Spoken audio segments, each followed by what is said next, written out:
అయ్యా జగన్మోహన్ రెడ్డి గారి party hit and run party అని పేరు పెట్టచ్చు. ఎందుకంటే ఆయన సొంత కార్యకర్తని గుద్ది అతని తల కారు టైర్ కింద పడిన తొక్కుంటూ పోయి ఆగను కూడా ఆగల. ఆనాడు కానీ జగన్మోహన్ రెడ్డి అనే వ్యక్తి ఆగుంటే ఆ వ్యక్తి బతికేవారు. సింగయ్య అనే వ్యక్తి బతికేవారు. ఈరోజు సవాన్ తీసుకుని రోడ్ పక్కన పడేసి పారిపోయాడు. నిజంగానే చిత్తశుద్ధి ఉంటే ఎందుకు కోర్టుకు వెళ్ళాడు? ఆయన కోర్టుకు వెళ్ళి ఎందుకు స్టే తీసుకొచ్చుకున్నాడు ఇన్వెస్టిగేషన్ పైన? ఎంత అన్యాయమో చూడండి.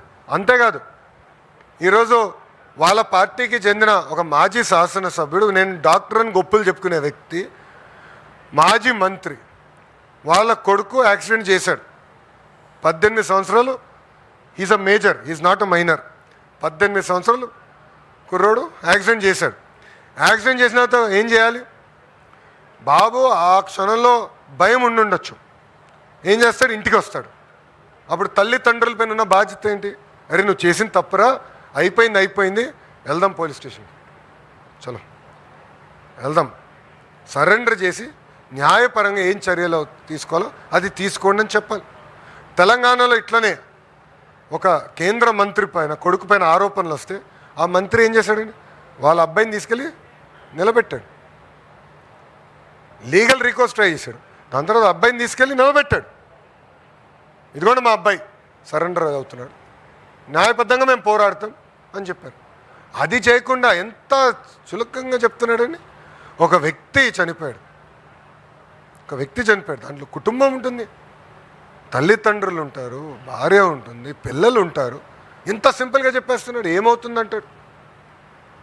అంటే ఎక్కడ పోతున్నావు అంటే మీ బాబాయిని చంపేశారు. అట్టనే ఆయనే చంపించాడు. వాళ్ళ బాబాయిని జగన్మోహన్ రెడ్డి చంపించాడు. ఆనాడు నేను చెప్పా, ఈ గడప పైన నేను చెప్పా, కడపలో నేను పాదయాత్ర చేస్తున్నప్పుడు చెప్పా, సొంత బాబాయిని లేపేశాడు, తప్పు కాదంట. సింగయ్యని ఆయనే చంపేశాడు, తప్పు కాదంట. వాళ్ళ పార్టీకి చెందిన వాళ్ళు ఒక వ్యక్తిని గుద్ది చంపేస్తే అది తప్పు కాదంట. మేము చిత్తశుద్ధి ఉంది. పాప మత్స్యకారులు చనిపోతే మా మంత్రి గారు వెళ్ళి వాళ్ళు పరామర్శించి ఒక్కొక్క కుటుంబానికి 10 లక్షల రూపాయలు మేము అందజేశాం. ఇదే జగన్మోహన్ రెడ్డి అధికారులు ఉన్నప్పుడు 250 మంది మత్స్యకారులు చనిపోతే కనీసం ఆ కుటుంబాన్ని వాళ్ళు పరామర్శించలేదు. ₹1 ఇవ్వలా. ఆనాడు 5 లక్షల ఎక్స్గ్రేషియా, ₹1 కూడా ఇవ్వలా. ఇప్పుడు వెళ్ళి పెద్దదో చేస్తున్నట్టు సినిమా.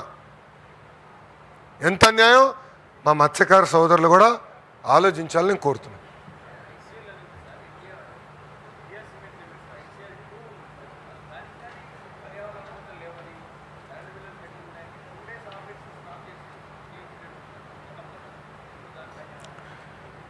సార్, మా ఇండస్ట్రీస్ మంత్రి గారు అదేవిధంగా మంత్రివర్గంలో ఉన్న మంత్రులందరం లక్ష్యం ఒకటే, పరిశ్రమలు నడవాలి.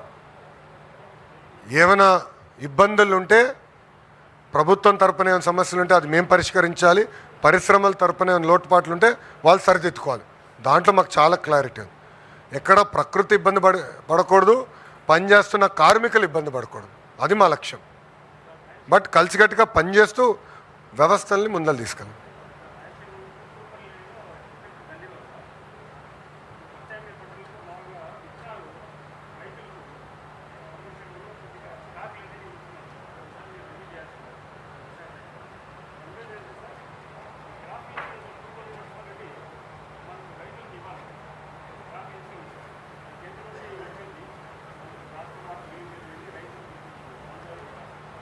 అయ్యా అది మీరు చూస్తే గత ప్రభుత్వం క్రాప్ ఇన్సూరెన్స్ చేయలేదు. వాళ్ళు పెట్టిన బకాయిలు తీస్తూ మేము పోతున్నాం. ఇప్పుడు స్కూల్ ఎడ్యుకేషన్ను సుమారుగా 5,000 కోట్లు వాళ్ళు బకాయిలు పెట్టి వెళ్ళారు. మళ్ళీ ఈ రన్నింగ్ ఇయర్ నేను పే చేయాలి. సో ఒక పక్కన బకాయిలు క్లియర్ చేస్తూ ఈ రన్నింగ్ ఇయర్ది మేము క్లియర్ చేస్తున్నాం. ఒక పక్కన మాకు చాలా క్లియర్గా ఉందమ్మా, హార్టికల్చర్ మిషన్ కింద మేము టేకప్ చేస్తున్నాం. రాయలసీమలో పెద్ద ఎత్తున హార్టికల్చర్ ప్రోత్సహించాలి. ఇది మా లక్ష్యం. ఎక్కడ యూరియా కొరత లేకుండా కూడా చేయాల్సిన బాధ్యత మా పైన ఉంది. అది చేస్తున్నాం. కావాలని కొరతుందని వాళ్ళు చెప్తున్నారు. మీరు చూస్తే పోయిన సంవత్సరం 30% ఎక్కువ యూరియా కూడా సప్లై చేసాం. బట్ భూమికి కావాల్సినంత యూరియానే వేయాలి. ఎక్కువ వేస్తే పంజాబ్ లాగా మనకు కూడా క్యాన్సర్కి హబ్ అవుతాం. అట్లా కాకుండా ఎంత అవసరం ఉందో పంట ప్రకారం మనం చేయాలి. మీరు ఇన్పుట్ అని మీరు చెప్పారు, అది నేను చెక్ చేసుకుంటాను. I will definitely discuss with Atchannaidu garu. No problem.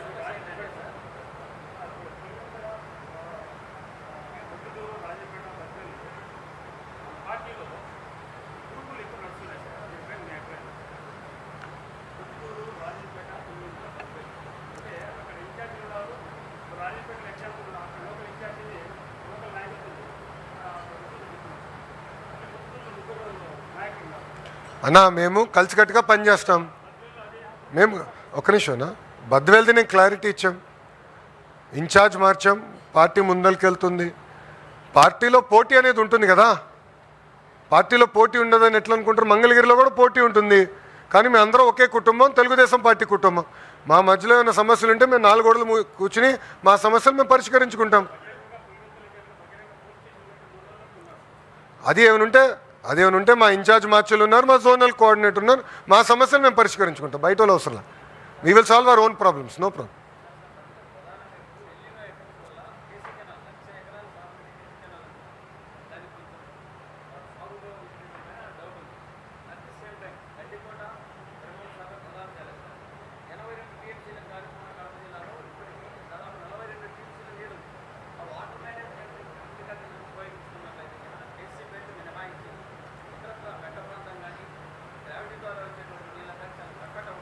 ఇప్పుడు 82 టీఎంసీలో మనకి 58 టీఎంసీలు ఉందమ్మా. నేను చెక్ చేసి కలెక్టర్ గారితో మాట్లాడాను. ఆల్ రిజర్వాయర్స్ చెక్ చేస్తే 58 ఉందన్నారు. ఇప్పుడు ఏం చేయాలంటే అది ఇన్ఛార్జ్ మంత్రి గారు ఉన్నారు, ఎమ్మెల్యేలు అందరూ కూర్చుని ఎక్కడ ఎంత పంట ఉంది, ఎట్లా నీరు పంపించాలనేది చాలా ఎఫిషియెంట్గా మేనేజ్ చేస్తాం.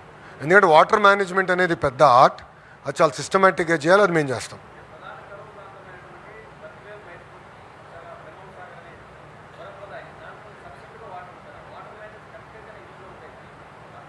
మనం 100% చేయాలమ్మా. ఇప్పుడు ఎల్నీనో ఎఫెక్ట్ ఉంది, అందరూ చూస్తున్నాం కదా. వర్షం కూడా ఈ సంవత్సరం తక్కువ ఉంది, భారతదేశ వ్యాప్తంగా తక్కువ ఉంది వర్షం.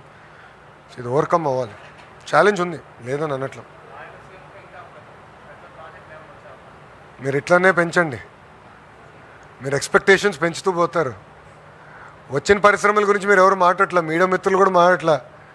ఆమ్కా తీసుకొచ్చాము, ఎస్ఐఎల్ తీసుకొచ్చాము, పిఎస్పీలు అవుతున్నాయి, ఏసీ తయారీలు ఇక్కడే అవుతున్నాయి, రాయల్ ఎన్ఫీల్డ్ మనకే వచ్చింది, Kia expansion, drone city, space city, కర్నూలులో మంత్రి గారు పెద్ద ఎత్తున పరిశ్రమలు తీసుకొచ్చారు, రిలయన్స్ ఫుడ్ ప్రాసెసింగ్ పెద్ద ఎత్తున ఆయన తీసుకొచ్చారు.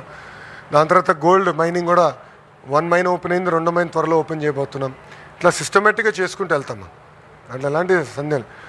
అభివృద్ధి వికేంద్రీకరణ అనేది 2014 చెప్పింది మేము, ఆనాడే కియా తీసుకొచ్చింది మేము. మిగతా ప్రాజెక్టులు కూడా పూర్తి చేస్తాం.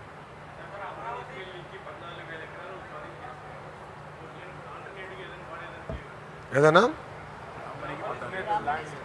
బ్రాహ్మణి స్టీల్స్కి ఇచ్చిన భూమిలో కోర్టులో లీగల్ లిటిగేషన్ అంతా క్లియర్ చేసి ప్రభుత్వం తిరిగి ఆ భూమిని స్వాధీనం చేసుకుంటాం జరిగింది. తప్పనిసరిగా మంచి ఇన్వెస్టర్స్ తీసుకొచ్చి నిరుద్యోగ యువకులకి ఉద్యోగాలు కల్పించే పరిశ్రమలు తీసుకొచ్చి ఆ పరిశ్రమలు పెట్టించే బాధ్యత మేము తీసుకుంటాం.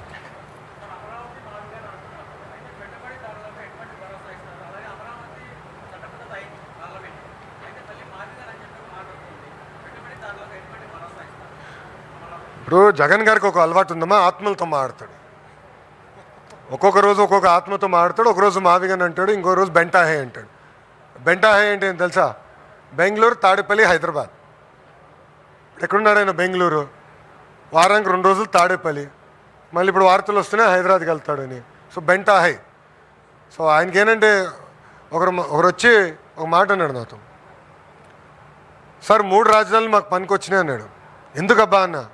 కరెక్ట్ సార్, బెంగళూరు బాగా అభివృద్ధి చెందింది సార్ వైకాపా టైంలో, చెన్నై బాగా అభివృద్ధి చెందింది సార్, హైదరాబాద్ కూడా బాగా అభివృద్ధి చెందింది సార్, 3 రాజధానులు బాగా పనిచేసింది సార్ ఆ టైంలో అన్నాడు. అలా ఉంటుంది. సో పాయింట్ ఏంటంటే అమ్మా, ఇన్వెస్టర్స్ అందరూ గమనిస్తారు, ప్రజలు గమనించాలి, ప్రజలు అప్రమత్తంగా ఉండాలి. ఎందుకంటే కావాలని దుష్ప్రచారం చేసి కొత్త నినాదాలు తీసుకొస్తే ఉన్న పెట్టుబడిదారులు కూడా రేపు రారు. దానివల్ల ఇబ్బంది పడేది నిరుద్యోగ యువకులు. సో అది ప్రజలు కూడా గమనించాలి, నిరుద్యోగ యువకులు గమనించాలని కోరుతున్నాం. యాజ్ పర్ షెడ్యూల్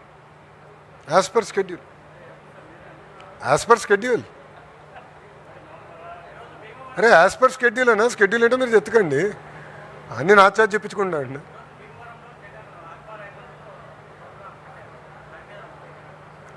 ప్రోగ్రామ్ పెట్టుకునే హక్కు ఆయనకు ఉంది.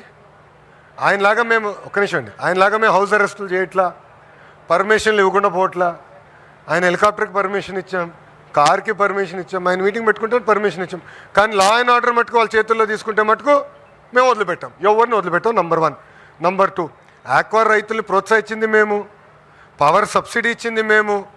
ఈరోజు ఏమైంది, మీకు ప్రపంచవ్యాప్తంగా మీకు క్రూడ్ ప్రైస్ పెరిగింది, పెట్రోల్ డీజిల్ ప్రైసెస్ పెరిగినాయి. It is a fact. పెరిగే వల్ల ఇన్పుట్ పెరిగింది. జగన్మోహన్ రెడ్డి ముఖ్యమంత్రిగా ఉన్నప్పుడు ఫీడ్ ప్రైస్ 35 రూపాయలు పెరిగిందండి. ఆనాడు ఎప్పుడైనా బయటకు వచ్చాడైనా? 35 రూపాయలు పెరిగితే ఒక్కరోజు బయటికి రాల. 2 సంవత్సరాల్లో మొత్తం పెరిగేది 12 రూపాయలు. అది కూడా ఎందుకు? క్రూడ్ ప్రైసెస్ పెరిగినాయి.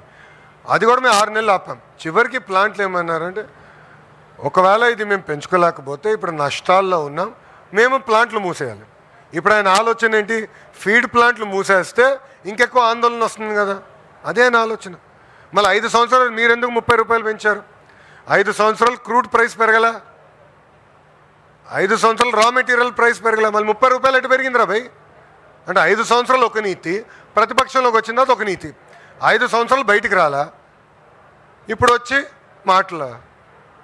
అది కూడా మీరు చూడండి, హెలికాప్టర్లు వెళ్తాడు, డైరెక్ట్ ఇంటి నుంచి బయలుదేరుతాడు, భీమవరంకి వెళ్తాడు, అక్కడ నుంచి కరెక్ట్గా 500 మీటర్లు మీటింగ్ పెట్టుకుంటాడు, మళ్ళీ అక్కడ నుంచి వస్తాడు, రిటర్న్ వచ్చేస్తాడు. ఎట్లా చేసుకోనండి అబ్బా, ఏముంది, ఏమవుతుంది?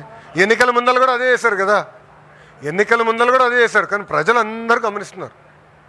మత్స్యకారులకి రెస్పాండ్ అయింది ఫస్ట్ ఎవరండి? కూటమి ప్రభుత్వం. విశాఖ ఉక్కుల యాక్సిడెంట్ జరిగితే రెస్పాండ్ అయింది ఎవరు? 6 గంటలకు ఏకంగా హోంమంత్రి గారు వెళ్ళారు. 12 గంటల లోపల కేంద్ర ఉక్కు శాఖ మార్చులు వచ్చారు. 24 గంటల లోపల నేను వెళ్ళాను, గౌరవ ఉప ముఖ్యమంత్రి గారు కూడా వెళ్ళారు. మా బాధ్యత అది. మత్స్యకారులు రిటర్న్ జరిగితే 10 లక్షల రూపాయలు చెక్ మేము వాళ్ళ చేతిలో పెట్టొచ్చాం. చనిపోయిన వాళ్ళు తిరిగి తీసుకురాలేం, కనీసం కుటుంబానికి అండగా నిలబడడానికి డబ్బులు మేము ఇచ్చాం. మళ్ళీ 5 సంవత్సరాలు ఆయన 250 కుటుంబాలకు ₹1 ఇవ్వకుండా ఇప్పుడు వచ్చి పెద్ద మాటలు చెప్తున్నాడు. ఇది మత్స్యకార సోదరులు కూడా గమనించాలి. అది